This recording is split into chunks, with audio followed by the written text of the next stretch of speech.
Buenas tardes, soy Juan Jaime y junto con Jimena Guerrero. Acompáñanos a conocer los criterios más recientes de la Suprema Corte y la Judicatura Federal. Información no solo para la abogacía, sino para la ciudadanía.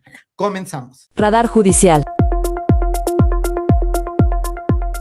La Suprema Corte confirmó la constitucionalidad de diversos artículos de la Ley General del Sistema para la Carrera de las Maestras y los Maestros. Entre otros aspectos, validó la rectoría de la Secretaría de Educación Pública en el sistema, la preferencia para egresados de normales públicas y la participación sindical en determinados procesos de la carrera docente. Amparo en revisión 185-2021. También reconoció la plena validez jurídica de los registros de nacimientos y defunciones realizados por autoridades tradicionales rarámuri. La sentencia ordena a las autoridades del registro civil emitir las actas correspondientes y garantizar la difusión de la resolución en lengua de la comunidad y en los formatos accesibles. Este es el amparo en revisión 423/2025. Entre otros temas, determinó que cuando se acrediten violaciones a derechos humanos, las comisiones de atención a víctimas deben cuantificar la indemnización por daño moral. Si no lo hacen, esa omisión puede impugnarse en el juicio de amparo para que la autoridad judicial supervise la fijación del monto correspondiente. Amparo en revisión 476/2025. En materia educativa, la Corte resolvió que cuando un curso forma parte esencial del plan de estudios y constituye el único medio para cumplir el requisito de titulación en la universidad pública, debe garantizarse su gratuidad como parte del derecho a la educación superior. Este es el amparo en revisión 527/2025. También confirmó que es constitucional gravar con impuestos sobre la renta la diferencia entre el precio pactado y el valor de avalúo de un inmueble cuando ésta supera el 10%. Esa diferencia refleja la capacidad económica real de quien adquiere el bien. Amparo en revisión 384/2025. Corte en Foco. En esta sección de la Corte en Foco tenemos dos resoluciones votadas esta semana en la Suprema Corte de Justicia de la Nación, bastante relevantes para el orden jurídico nacional. Uno habla sobre la impugnación que se dio a la ley del IVA en materia de tasa cero para productos menstruales, y el otro habla sobre la posibilidad de impugnar las omisiones en que incurren las comisiones de víctimas para cuantificar la reparación integral en aquellos casos en que se solicita. Claro, estos son asuntos sumamente relevantes, pues, como ya se ha comentado en otras sesiones, lo que resuelve la Corte funge como parámetro para los demás órganos jurisdiccionales, ¿no? En términos del artículo 217 de la Ley de Amparo, estas resoluciones son obligatorias y, bueno, ya son criterios que deben de asumir los demás órganos para la resolución de casos análogos, ¿no?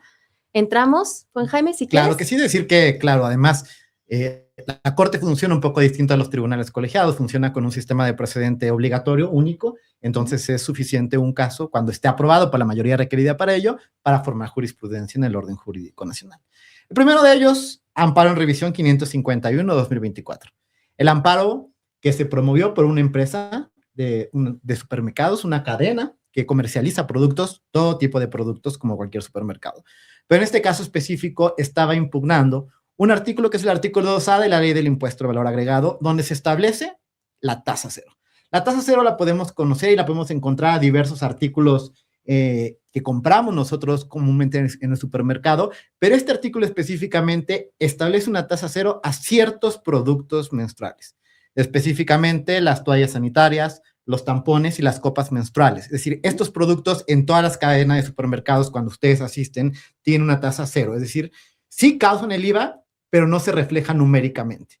La causación implica, pues, que sí es sujeto del impuesto estos productos, sí son sujetos del impuesto, pero no cuesta numéricamente. Es decir, van a encontrar cero, no hay impuesto numéricamente, aunque se está causando el impuesto correspondiente. Y esto fue a partir del 2022, ¿no? Bueno, sí pudimos ver reflejado que con esta reforma, sí, los productos menstruales en estos aspectos que comentabas con Jaime bajaron de precio, ¿no? Sí pudimos ver reflejada esta reforma en donde ya nos costaban mucho más baratas las toallas femeninas, las toallas las copas menstruales y estos productos que por la tasa cero sí se ve reflejada nosotras como consumidoras en un incremento, en una baja de precio, ¿no? Y antes de entrar a lo que resuelve la Corte, importante hacer un paréntesis sobre el funcionamiento del IVA, porque no todas las personas lo conocen. Es un impuesto que es un poco un alebrije, porque fíjense muy bien,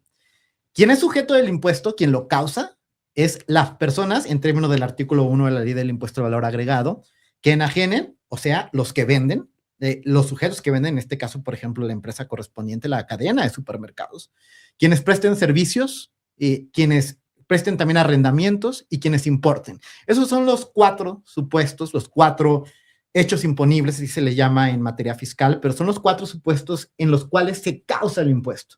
Este impuesto que todos conocemos cuando vamos de compras y que se nos desglosa, porque va a partir de una obligación fiscal de desglosar este impuesto, que normalmente está tasado en términos generales en 16%.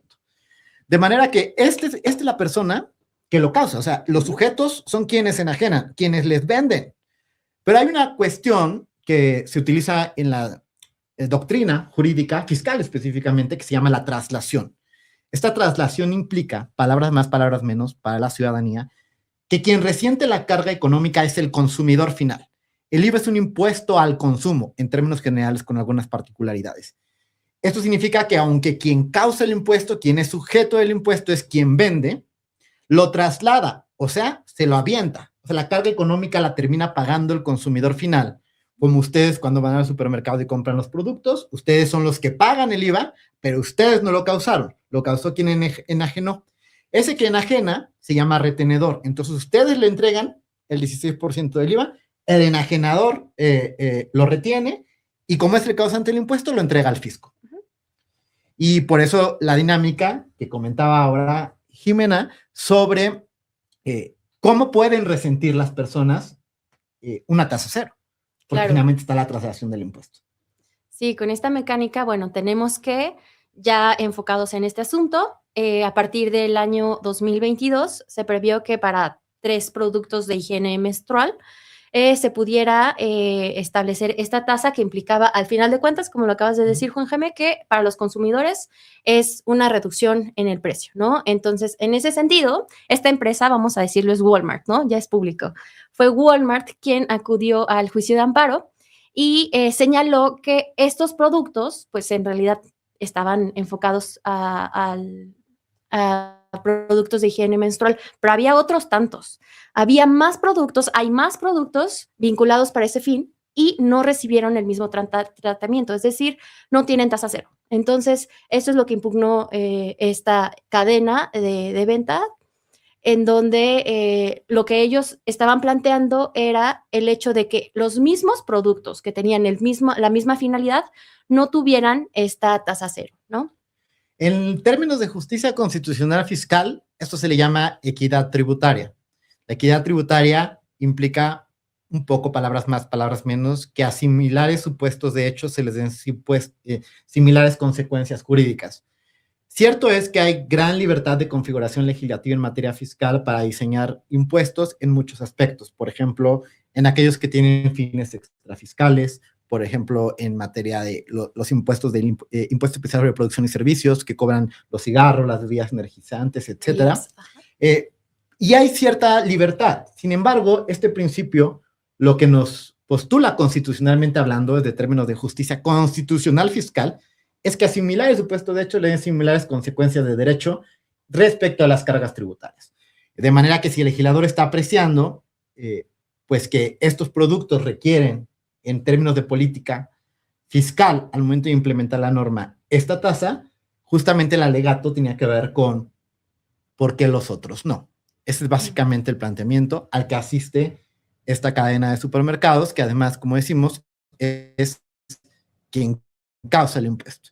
Y aquí está el detalle fino sobre lo que resolvió la Corte. Bueno, resolvió, no resolvió, porque el asunto, sí, claro. si bien se votó, todavía tiene pues todo un proceso para agotarse. Pero se quedó en improcedencia. Es un asunto que se quedó en improcedencia. Sí, esto que implica que la Corte no tuvo un pronunciamiento respecto a lo que estaba comentando Juan Jaime, de si estos productos debían ser, los demás productos no previstos en la norma, debían ser considerados o no, como parte de la misma política en el que se apoya a las mujeres o personas que llevan un ciclo menstrual a que, bueno, ellas no pudieran resentir tanto este impuesto, ¿no? La Corte desechó el asunto por falta de legitimación y nos pone sobre la mesa preguntas interesantes, reflexiones interesantes en términos de amparo, ¿no? Ya no tanto en términos de si están de acuerdo o no con lo que se resolvió en función de la tasa cero que se daba a estos productos menstruales. ¿Y por qué en términos del amparo? Porque quien acude al amparo debe ser titular de un interés jurídico o un interés legítimo. Cada uno tiene sus particularidades, pero básicamente tiene que ver con una afectación en nuestra esfera jurídica para poder acudir al amparo. Sobre todo el interés jurídico, ya el interés legítimo tiene sus propias particularidades, una posición especial frente al orden jurídico, etc. Tradicionalmente, quien tiene interés jurídico para acudir al amparo, en materia fiscal, porque tiene cierta lógica con esto que acabamos de comentar, pues es el causante del impuesto. En muchos años de relatoría jurisprudencial, la antigua Corte, esta no se ha pronunciado específicamente, pero me parece bastante interesante, había dicho que el consumidor final, es decir, ustedes como usuarios, como consumidores, cuando van al súper, ustedes que tienen la carga económica de pagar el IVA, no tienen ningún tipo de interés para impugnar esas normas. Eso lo dijo la Corte pasado, no lo dijo esta Corte. Pero es muy interesante porque entonces los cuestionamientos se dieron. ¿Quién tiene la posibilidad de impugnar las normas fiscales cuando se trata de impuestos indirectos como el IVA, donde hay una traslación económica a un tercero, pero no es el causante del impuesto? Retomemos aquí otra vez. Quien causa el impuesto es la empresa y se lo traslada económicamente a un consumidor final, que son ustedes cuando van al supermercado.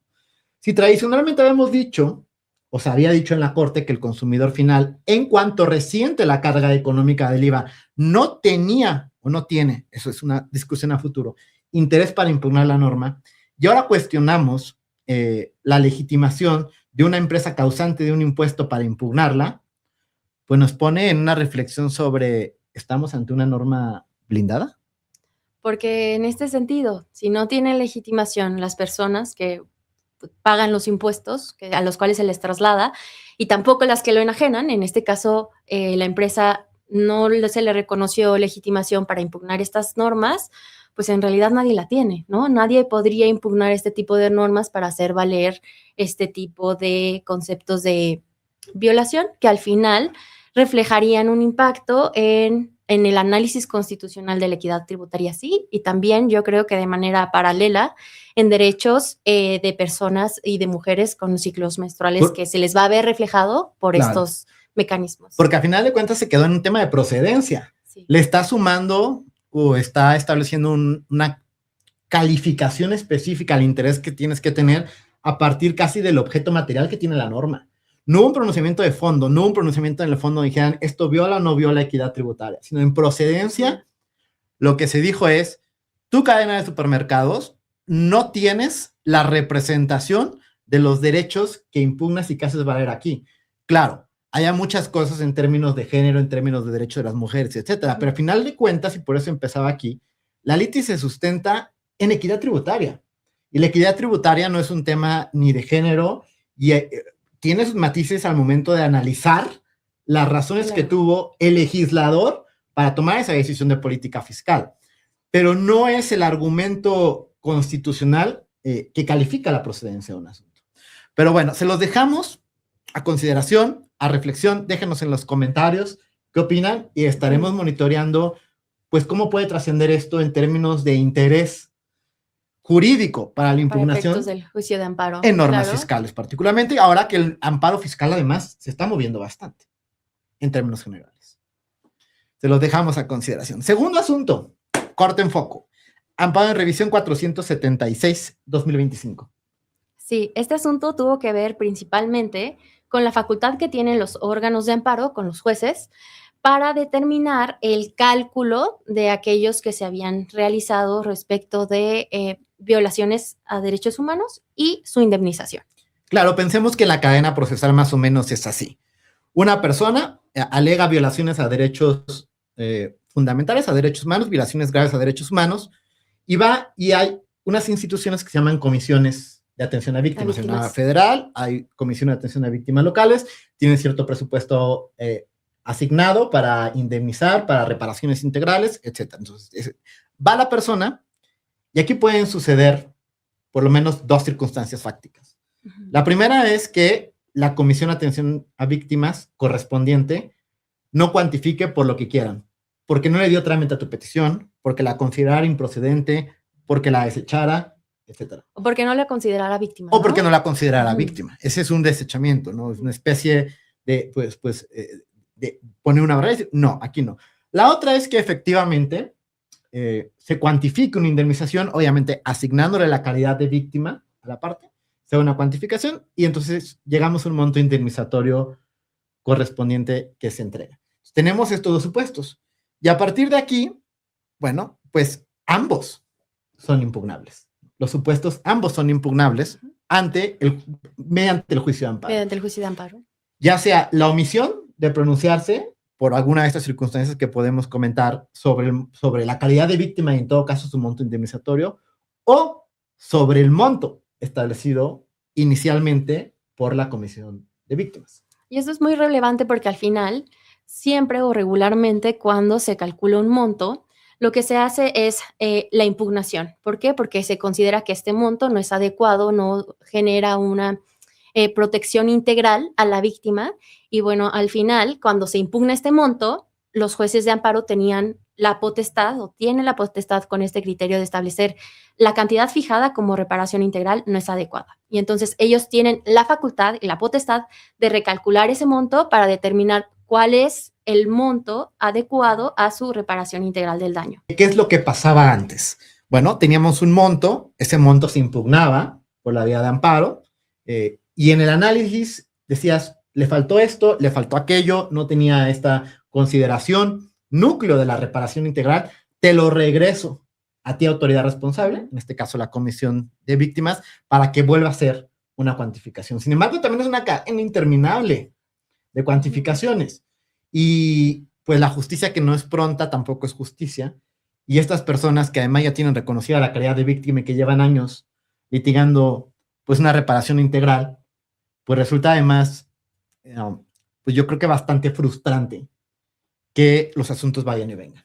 Entonces la posibilidad que se da aquí en términos de recuantificación es no solo analizar si faltó considerar algunos elementos en la cuantificación primigenia por parte de las comisiones de víctimas, sino agarrar las riendas y recuantificar. Sí, que los órganos de amparo ya como órganos también terminales para analizar violaciones a derechos humanos, para la cuantificación de la reparación integral del daño, pues puedan poner de manera definitiva cuál es la cantidad idónea, más sí, idónea a los intereses y parámetros ya establecidos por la propia Suprema Corte. Y aquí hablamos de un caso muy específico sobre una actuación de reparación integral sobre comisiones de víctimas, pero estarás de acuerdo que en el orden jurídico nacional tenemos muchos casos relacionados con reparación integral, no siempre provenientes de la Comisión de Víctimas, pero sí mando un mensaje claro, creo yo, sobre la posibilidad de tomar las riendas como rectores del procedimiento como personas juzgadoras para en algún momento cerrar los casos. Sí, claro, porque es lo mismo que estabas comentando, Juan Jaime, un asunto va y viene por la misma cuestión jurídica. Yo creo que los órganos de amparo son los facultados para poner un fin a este litigio que lleva años y años, y lo único que se hacía era devolver para que recalcule conforme a los parámetros ya establecidos por la Suprema Corte o los tribunales, ¿no? Entonces esto pone un fin y pone un criterio muy relevante para que los órganos jurisdiccionales se pronuncien respecto a la recuantificación y cuál es el monto correcto e idóneo para la reparación integral del daño. Pues muchas gracias. Esto fue La Corte en Foco. Déjanos en los comentarios qué te pareció y qué opinas de estos criterios. Jurisprudenciando. Y en Jurisprudenciando tenemos una tesis publicada en el Semanario Judicial de la Federación por parte del Pleno de la Suprema Corte de Justicia de la Nación, que dice así: beneficio preliberacional de libertad condicionada, la prohibición de otorgarlo a las personas sentenciadas por el delito de secuestro no vulnera los derechos humanos a la reinserción social, a la igualdad, no discriminación ni a la dignidad humana. Vamos a explicar brevemente. Ya sabemos que todos los viernes, por si gustan consultarlo, en el Semanario Judicial de la Federación se publican estas tesis. Estas tesis, ya lo comentamos con anterioridad, es un sustracto, es una síntesis de lo que ya determinó previamente la Corte, pero en este ejercicio de publicidad en el Semanario Judicial de la Federación se publican estos criterios donde ya adquieren una vinculatoriedad para las demás autoridades jurisdiccionales. Es decir, esta tesis que ya se publicó como una actividad, como yo lo he expresado en este programa didáctica de publicidad sobre un criterio que falló la Corte, no es un criterio fallado en la semana, sino que es un criterio ya resuelto con la votación calificada para ello, y que hoy nos habla de los beneficios preliberacionales, particularmente el de libertad condicionada. Libertad condicionada. Y aquí tenemos pues algunos conceptos. Primero, que es un beneficio preliberacional, pues es una medida que dentro del proceso de ejecución penal nos permite flexibilizar de alguna forma la manera en que las personas cumplen con su pena. Aquí específicamente nos habla de un beneficio preliberacional específico, que es la libertad condicional, es decir, que no la va a cumplir dentro del reclusorio correspondiente. Y en este caso, bueno, del que deriva la tesis, surge porque una persona estaba privada de su libertad, solicitó este beneficio en el que él cumplía una pena por el delito de secuestro. Entonces, al solicitarlo, se lo negaron porque dijeron, ¿Con base en la ley? con base en esta disposición, en la que decía, o establece más bien, que no es procedente este beneficio tratándose de delitos de esta naturaleza, el secuestro, ¿no? La Corte, en este caso, bueno, se le negó, lo impugna a través de un juicio de amparo, se le niega y se va a revisión, ¿no? Entonces, el asunto llega a la Suprema Corte y la Suprema Corte determina que, en efecto, no es inconstitucional que para los casos, bueno, los delitos de secuestro, no se les pueda dar este beneficio a las personas que están privadas de su libertad, ¿no? Y para ello tomó en cuenta distintas directrices constitucionales. La primera, pues que hay una amplia facultad de configuración legislativa para que el legislador pueda tomar en cuenta los mecanismos de política criminal para diseñar este tipo de beneficios. Es decir, hay una amplia libertad de configuración. Y luego, a partir de esta amplia libertad de configuración para dar este tipo de beneficios, se le reconoce también un ejercicio de razonabilidad a los beneficios que está poniendo, porque si bien tiene amplia libertad, recordemos que la libertad de configuración legislativa tampoco es absoluta. Tiene sus límites justamente en ciertos derechos humanos, como puede ser la igualdad, la no discriminación, es decir, no podríamos poner beneficios a unos sí y otros no cuando están en supuestos similares de hecho. Sin embargo, lo que sí nos permite la libertad de configuración legislativa es adecuar esta política criminal a razones que tiene en cuenta el legislador para establecer las medidas. Por ejemplo, los bienes jurídicos tutelados, la gravedad de los delitos, como es el secuestro, que implica en México, y estas ponderaciones, es decir, estas razones que tiene en cuenta el legislador, entran de su libertad para poder decidir en una norma cuándo sí y cuándo no. Sí, lo dijiste perfecto, Juan Jaime. En realidad, los legisladores, quienes crean las leyes y establecen las directrices que se deben de aplicar, pues al final tienen un amplio margen y la restricción o el límite que tienen son los propios derechos humanos, ¿no? Entonces, este test que se hace regularmente cuando se analizan este tipo de normas, tienen que atender a el fin que utilizó el legislador y este fin debe ser constitucionalmente válido, ¿no? Como lo dices, ¿Sí? Debe de ponderar también algunos aspectos de razonabilidad y de necesidad, ¿no? Entonces, se consideró que este beneficio es razonable en tanto que el delito tiene una gravedad tal que no puede estar en libertad como un beneficio, ¿no? Y pues ya saben, esto fue Jurisprudenciando. Hasta la próxima. Diario de un tribunal.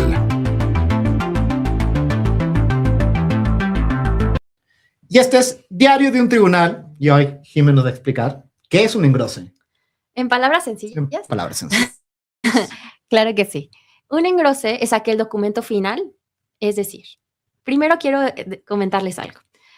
Cuando llega un asunto ya para resolución, las ponencias reciben los expedientes y tienen para su estudio y análisis todos los documentos, ¿no?